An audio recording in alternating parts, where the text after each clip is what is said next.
Welcome back to the Kingsway Podcast. Welcome. It's good to see you, Ryan. How are you? I'm good. I'm good on this Wednesday morning. Yeah. Just kidding. We're not recording this the moment it comes out. We, of course, recorded this a little early to make sure that we could have it ready for the Wednesday here, this special Wednesday. Yes. This Wednesday that is it 40 days? It's 40 days. We'll talk about that in a second, Okay, how that I was breaks like, down. There's a reason why it's this Wednesday, and it's a certain count before a special day. Our podcasts normally come out on Thursdays. Mm-hmm. This one's coming out on Wednesday because, as you can see by the title, we're talking about Lent. How does it get in your dryer? Where does it come from? Why is it such a great fire starter? Yeah. Like, why does God make this fire starter in your belly button? No. We're talking about Lent, the Christian calendar season thing. Basically, the way that we have seasons like on our normal calendar to talk about like the seasons of like weather and whatever. The church for a long time has had seasons that help us reorient our lives around some different part of the Jesus story.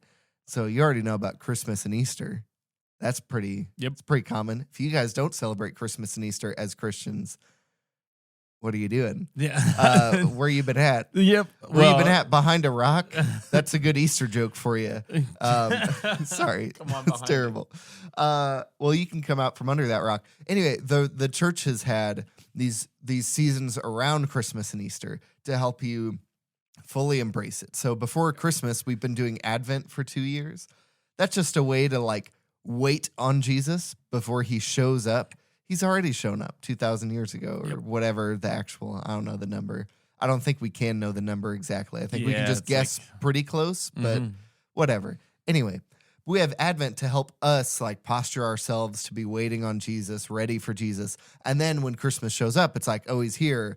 We've been expecting you. Rather than, oh, he's here.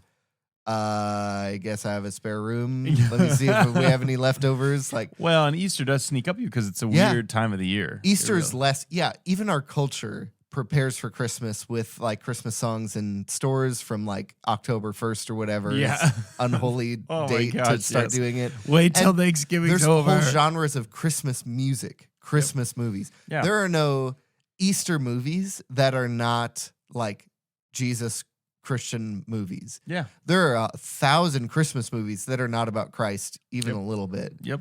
And none of that's like complaining. It's just saying our culture knows how to wait for Christmas, but we aren't just trained by our culture how to wait for Easter. I said this on Sunday that usually every spring of my life as a Christian growing up, it'd be like January, that's cold and sad, and Christmas is no more. And then February, Valentine's Day, my birthday, some football game, and March, some basketball games. You're in the middle of school. And then Jesus rose from the dead. And then you got to finish school, get ready for all your tests and stuff. And you're like, wait. Yeah. What was that how did that fit so nonchalantly into the regular like spring calendar? Well, and I think, too, we're finding that there are definitely seasons of your life where people naturally think about making changes. Yeah. Naturally think about joy or excitement. There are naturally seasons where like summer is like vacations and family and fun and warm weather. And like, I feel like Easter is like coming out of the like gloomy, saddest part of Missouri weather where like it changes all the time and the hope of summer is far away.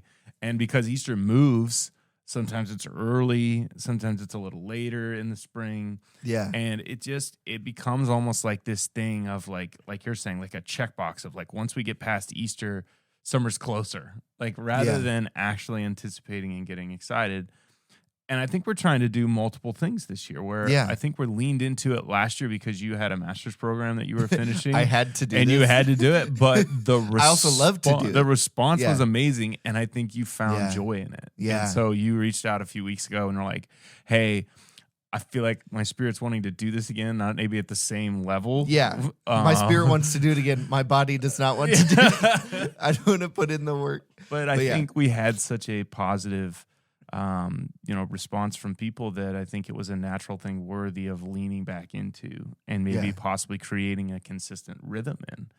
And I didn't grow up in a liturgical style of Me church, and the practice of Lent was not something that I honestly would see like the ash like cross on like my Catholic friends at like school, and I'd be like, oh, it must be Ash Wednesday. And I didn't even know that was the start of Lent in their kind of liturgical system. And so like for me, it was just more of a like, oh, we must be getting close to Easter. Like that was like the way that I judged it. Yeah. And so, this is kind of a really cool rhythm for me to even step into and learn. And I think we've done a pretty good job of maybe even having some resources here that we're going to talk through. I know if you're watching on YouTube, you can see them, but if you're not on YouTube, we'll try to make sure that those are referenced at a way that you can look those up. But we have a really kind of simple devotional. We have kind of a deeper dive. And then we want, I think, just to give you a little background of why we think this is a worthy thing to lean into. Yeah. So there are so many churches around the world across time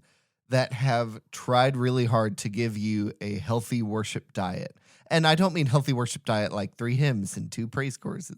That's been enough of our history.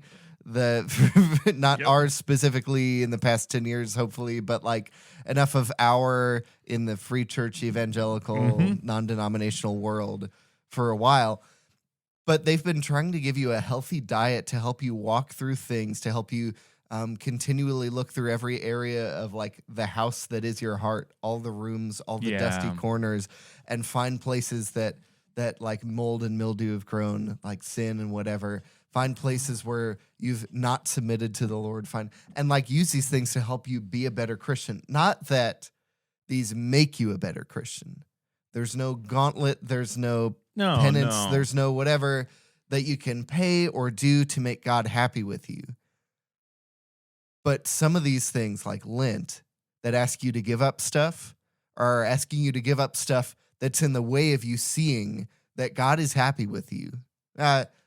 That may not be the best way to word it, but like God wanted to send his son to die for you before you got cleaned up.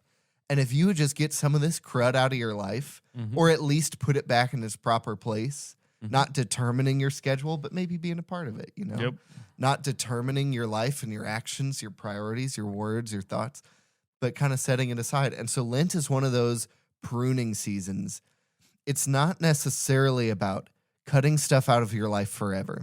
Yeah. But it's a kind of a formal, like timely way every year to do something like fasting. Absolutely. I think this is such a great lead in to the devotion. We have a few copies that we still have on stage that are available. We'll probably order a few more just to make sure everybody can. And we can also put the link, if you guys want, in the description to find it on Amazon.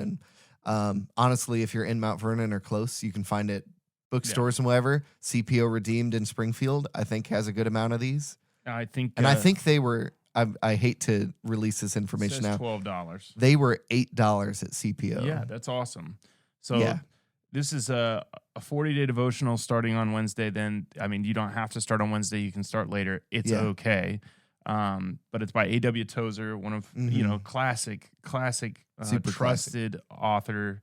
Wrote one of my favorite books of all time, The Pursuit of God. It's such a good book. If you haven't read that, pick that up at some point. But it's so funny you say a pruning season, like a weird way of like, and the first devotional in this, have you read it?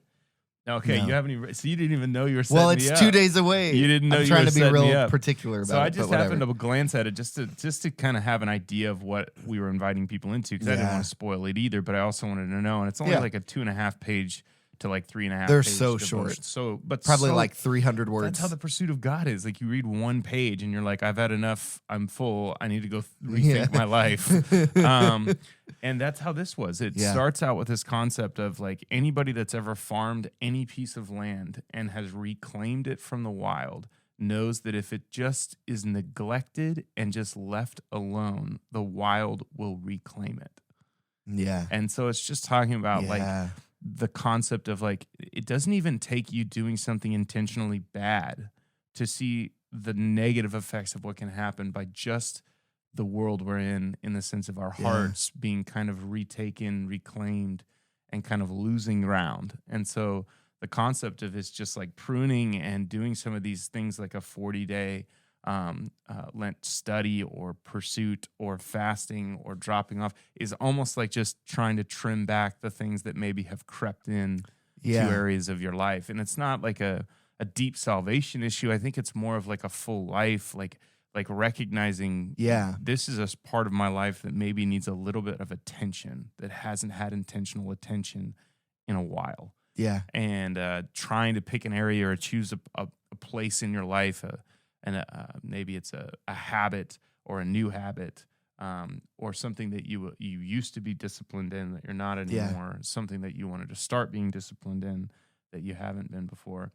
And then letting that kind of be this pruning, this reclaiming process over the course of time to see that be used by God. And I just thought it was a really cool thing of basically he's making the case in the first devotional of why you should do this devotional. Yeah. It's so good. I really love both of these books. This is From the Grave, 40-Day Lent Devotional, A.W. Tozer, is the book that as a church, if you don't do this, we still love you. But as a church, we're going to be more collectively we're going challenging through. to think about doing it. It is the devotional. It is the way to engage in Lent. But if you're like, what is Lent? And you want to dig way deeper. Now, this isn't like super technical, but this book, The Good of Giving Up, Discovering the Freedom of Lent by Aaron Damiani. That's hard to say. That's a awesome name, though. It's like a why about Lent. It's much better to read in like February, way before, like beginning of February, January, way before it shows up. I tried reading it a lot closer, and I didn't make it all the way through yet. Just got to be honest. Yeah. But I love the way that Lent challenges us, just like you were talking about. It prunes us. It challenges our priorities and all that kind of stuff. He talks about in this book, who is Lent for? He said, Lent is addressing the wrong of two kinds of people, two kinds of Christians specifically. It's addressing the hunger strikers, which is like, God, I gave up fish for this week. Why haven't you answered my prayer? Ooh.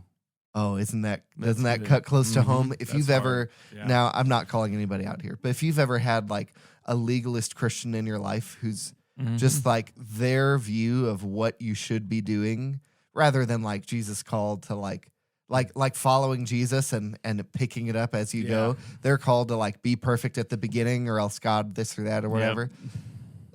Like it can help address some of those things and calm some of those things to read that chapter or that section on the hunger strikers. And there are a good amount of people who, I serve in church, I lead this Bible study. God, why are we struggling financially? Why, like, is my mom sick? Why, whatever.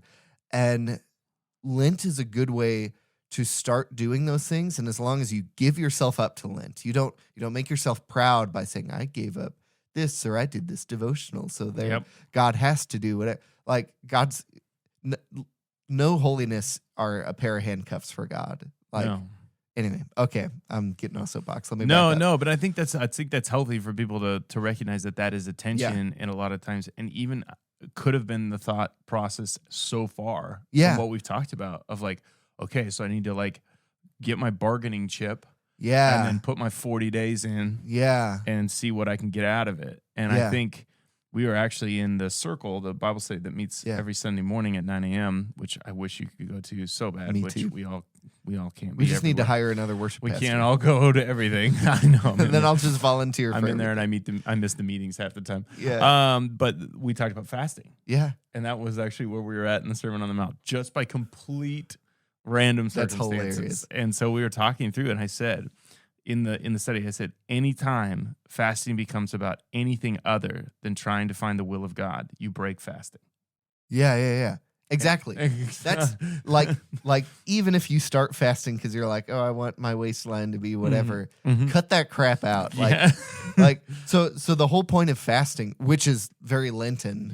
It's very much so like very Lenty. The whole point of fasting is to give up stuff that you naturally prioritize, to clear out room for more of God. So if you fast, but then just sit there grouchy, you're not fasting. You're just starving yourself. But if you fast, you give up lunch and you're like, I had 30 minutes for lunch. So now I have 30 minutes for prayer. That's real fasting. That's some like, and that's Jesus in the wilderness, which is kind of what Lent is based off of. Okay, I'm going to talk about Jesus in the wilderness, but first I'm going to talk about the 40 days of Lent and how that adds up. Yeah, because, okay, so wait, you mentioned... You're confused about it. You mentioned one group that's this style. Oh, I'm so far No, you're good. into the What's weeds. the second Okay. What's the second one? Because I want to Second group know. is the all-inclusive buffet, all-inclusive resort group. Okay. I'm not bound by any law that says I should or shouldn't eat at whatever time, so why should I not gorge myself? Yep. Should we keep on sitting so that grace will increase, Ryan? Yeah. Oh my gosh, he gives us, I really want to find it in this book, but I'm not going to. He gives this really powerful image of what this group is like. He said it's a whole cluster of people who are self-seeking, and at the center are Adam and Eve with their mouth open and their hand outstretched, not to sing praises to God, but to gorge themselves on more. Oof. They had been given everything they needed in the garden in Genesis 2 and 3. There's a whole section on all the food they could eat. Yeah. And how all the animals got the less good food. Yep. So they were even prioritized in the kind of food they got. But everything minus one wasn't enough. And that's the attitude that some of us who feel so free and so whatever in Christianity, we can sometimes feel lost because we're just like following our gluttony, following our gut, our stomach. There's so much in the New Testament about like cutting yourself off from the flesh or the body sometimes, which is this metaphor for like, you're just living like an animal. You're just carnal. You're looking for food here and you're full and then you smell more food and you go for it.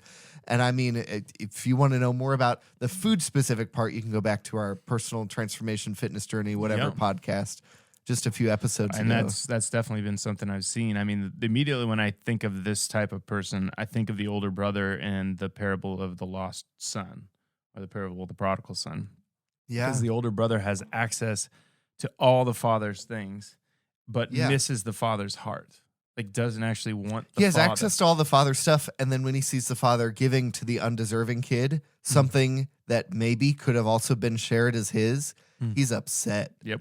And doesn't recognize or see the desire of the father's heart, because it kind of reveals where his allegiance really lies. Yeah. His allegiance lies in what he gets from the father, yeah, not what the father or who the father is to him. Yeah. So he's not in pursuit of the father's heart. So I think this really does line up. This does that. Like, Lent is meant to do that, where it strips away some of the things that maybe you didn't even recognize, that you were just pursuing the blessings, quote unquote, from faith. Yeah. And not chasing after the Father and the Father's heart. And I think that is ultimately what the goal of that would be on both sides. It's not to barter with God to get something, and it's not so we just run through our faith just thinking because it's so great, that's why our faith is great. Yeah. You know, it's like because we're blessed, our faith must be awesome. And it's like, no. Let's remember how this story ends. At the end of the 40 days, this is the perfect person who did all the things and came to ransom, you know, and it cost him his life. Yeah. It didn't end in two F-150 King Ranch white trucks and a 6,000 square foot house on a bunch of land. Didn't end in any of that. No. It ended with a perfectly righteous homeless man. Yep. Who was shamefully and wrongfully accused. And killed. And tortured before he was killed. And then had no one. And then nobody but one dude was like, maybe we should take his body off the cross to not be eaten by birds. That's low. Isaiah? Yeah. It's just crazy. Yeah. If you've never looked that up. It's big. Pretty cool prophecy that... Anyway, it's really cool. I digress. So, okay, let's kind of come back. You're right. Let's be a little more focused. So the two kinds of people, the hunger strikers, God, why didn't you do what I wanted you to do when you saw that I totally gave up that lunch that one time? And which is like, when you say it like that, you're like, oh yeah, that's nothing. And the all-inclusive resort people who are like, I have freedom in Christ. Why should I have any restraints? Why should I whatever? Yes. Okay, so... Jesus' temptation in the desert and fasting in the desert for 40 days, Matthew 4, right after him being baptized. That is what Lent is trying to recreate in us. Yep. Not so that we can be Jesus, but so that we can be formed by the Father the way that Jesus was in that moment. And that answers both the hunger strikers and the all-inclusive resorters. So Jesus multiple times throughout the Gospels says or does something that's like, why would I need this obvious need when I could just have prayer with the Father? So one specific time, they're like, hey, Jesus, you want to come eat with us? And he's like, no, my bread is to do the will of my Father in heaven. I have bread that you can never. Yeah. Yeah. And you're like one bite into your McDouble, and you're like, and I've never experienced that before. Yeah. What's so crazy about it is that it's not that Jesus is saying food is bad. He's saying, I know this is a complete need, that if I go without this forever, I'll die. But I can go without it for a while just to make more time to be with God. All these mushy-gushy worship songs that I used to be a little legalist about and be like, you can't sing that. That's too personal. That's a diary entry. Jesus literally stopped eating food so that he could have more of those moments with the Father when he's already God. Like, okay, let me back up. I mean that's the whole thought process behind this, though, is it's not necessarily suffering just for suffering's sake, right? Yeah. It's not. That's the legalist side. But then it's also not to show you that, look, things can't be good. Like things at points can't be. It's more about recognizing there is a way to live that is behind this world. Yeah. That is a greater display of what God really intended. If you've ever seen The Matrix, the whole premise is, I'm going to not spoil anything here, hopefully, but the whole premise is that there's all these people, real human people, their minds are plugged into this fake world. And there's literally this giant, like 2-inch cable plugged into the back of their head, and they're plugged into this fake world. Yep. And they're enjoying themselves there. But every time they get pulled out, it's dark and wet and gross and scary, and they're hungry and they look pale. And what Lent is trying to do is unplug you from the Matrix a little bit. You've been obsessed with this meal deal at Wendy's way too much. Oh, it's such a good deal for not like I'm trying to demonize it, but like I can get obsessive about how much I didn't have to pay for something and how much I got for it. I don't know if you've ever met somebody from the Midwest, but if you have, then you've heard about this. Hey, nice couch. Yeah, I got it on a great deal, whatever. Like we can get obsessed about the stuff we have and what we got it for, and that occupy our like nearly 100% of our mind. Yeah. And this is trying to unplug that big old cable from the back of our head and say, like, don't you remember there's a God in heaven who loves you? Yep. And why does your life not look like that's true? I mean, the truth of the matter is, if you've ever read Jesus's 3 encounters, with what I would call, the Satan or the accuser, after his baptism, you know that those temptations are basically like, make bread to take care of your stomach. Yeah. Right. Rule over the world. Yeah. Basically take over. You can jump off this thing. Pride. You can kind of do this your own way. You don't have to do it the way that maybe God's telling you have to. Yeah. And then the last is basically like, I can give you the shortcut. Yeah. I can. Do you want to avoid suffering? Do you want to avoid all of the costs? It's literally your stomach, your heart, and your nerves. It's literally like walking you through some of the things that I think are pretty common, maybe look very differently in our struggles. But man, if you look at like how much your stomach can rule your world. Yeah. Like not necessarily like, oh, I'm obese or I'm fat or I'm skinny or like what I'm talking about, just like your common everyday attitude. Hangry.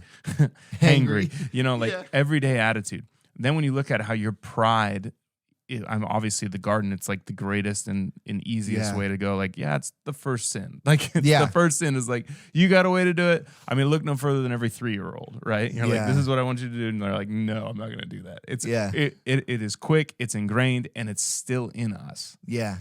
And then the last is like, man, when there's a way that we know we should do something and we haven't been doing it for a long time. We've been taking the shortcut.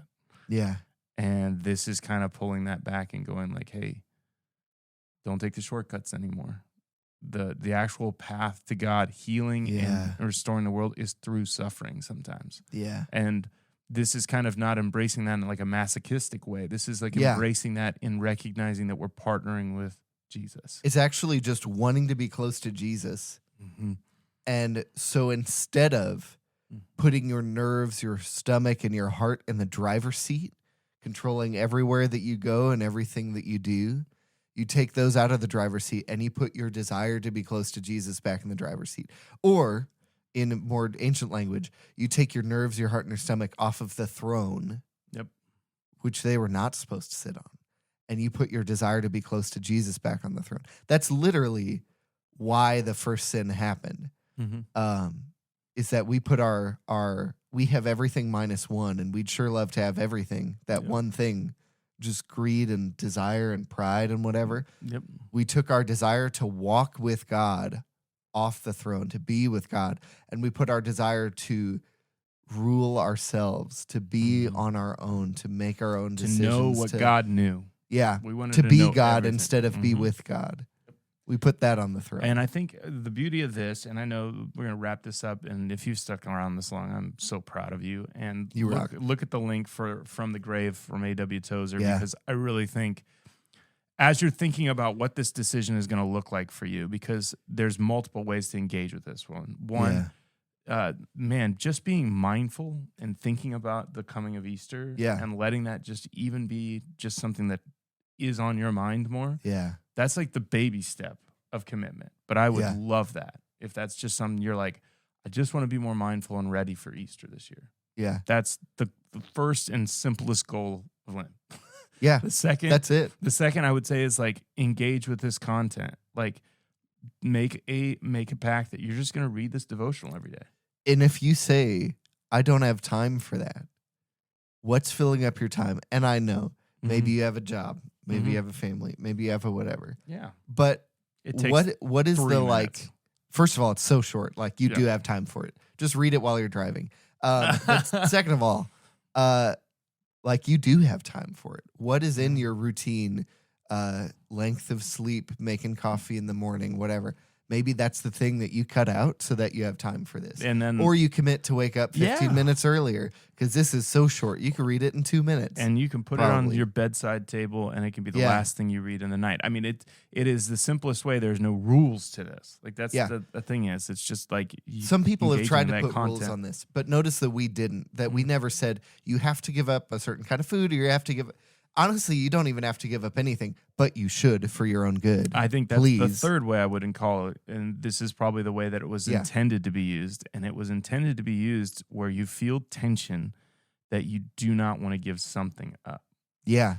And wherever that tension is, as we've been talking through this, that you said, oh, I could never.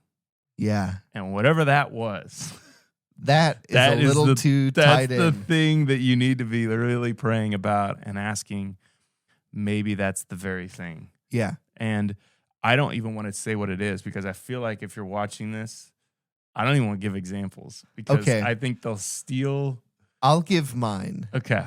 Oh, gosh. Mine's very specific.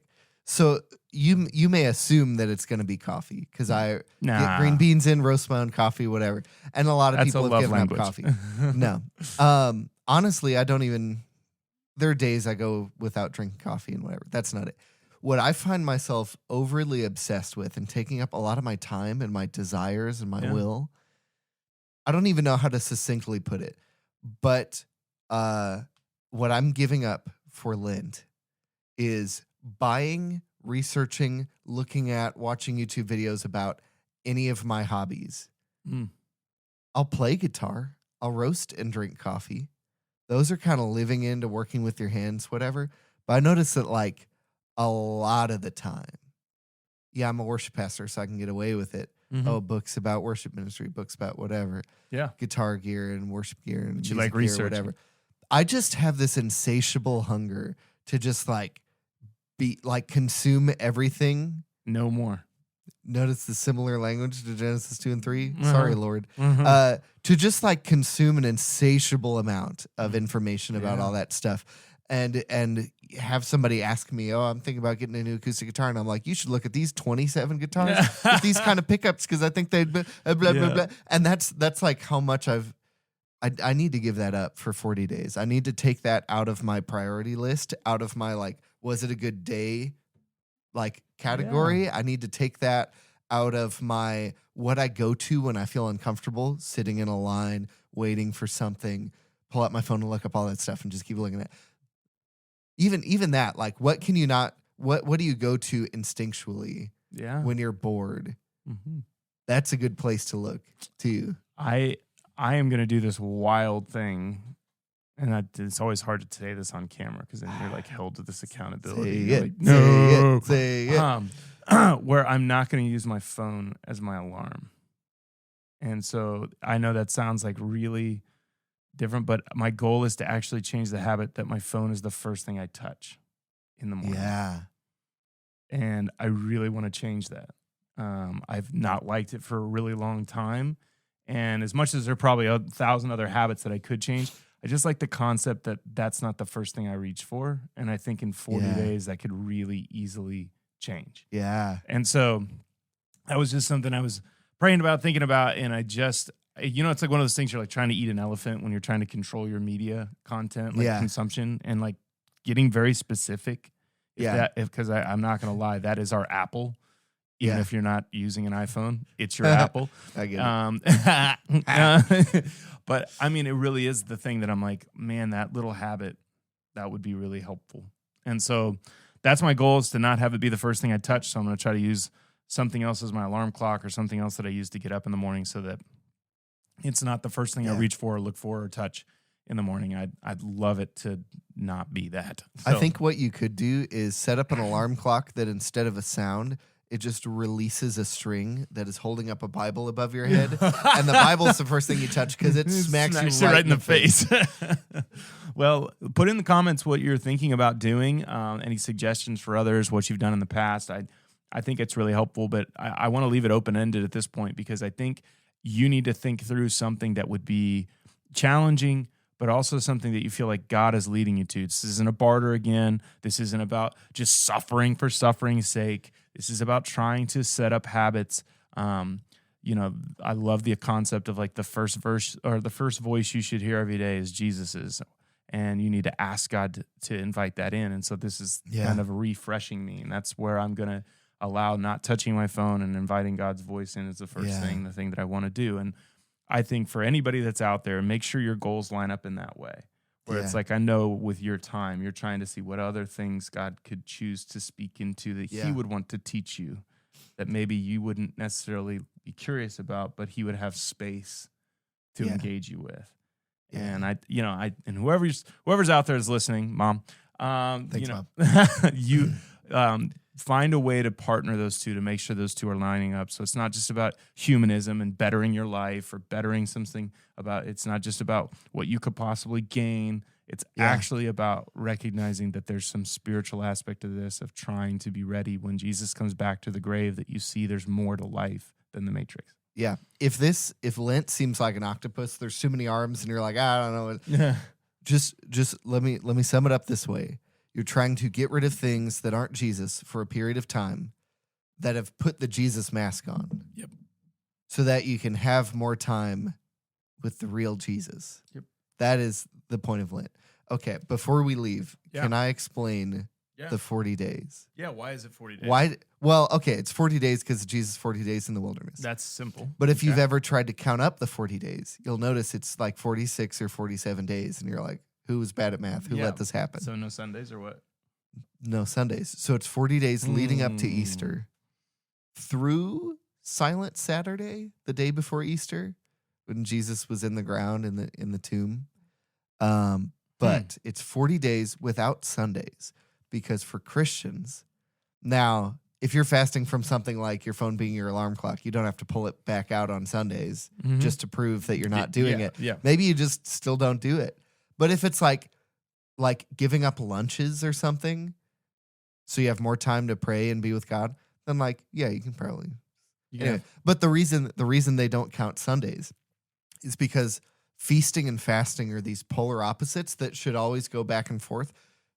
We know feasting well, but feasting for a purpose, feasting for somebody's birthday dinner, feasting for Christmas with your family or whatever.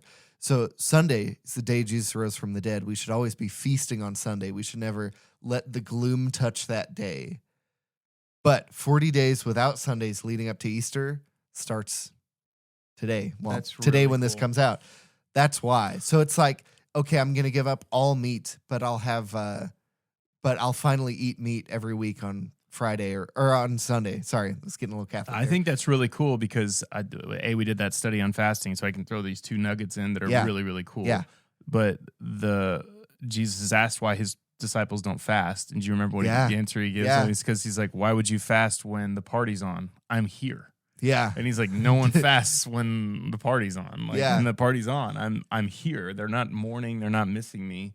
So my disciples don't have to fast." Yeah. And I think that's really cool because that lines up with that idea that every Sunday we're engaging God in a different way and his presence is more real, so the feast is on. Yeah. And then what's really cool is the way that Matthew 11 handles it when Jesus is talking to a bunch of Pharisees and John's disciples. And he's like, John came and he wouldn't eat anything. He wouldn't eat any food and he was fasting all the time.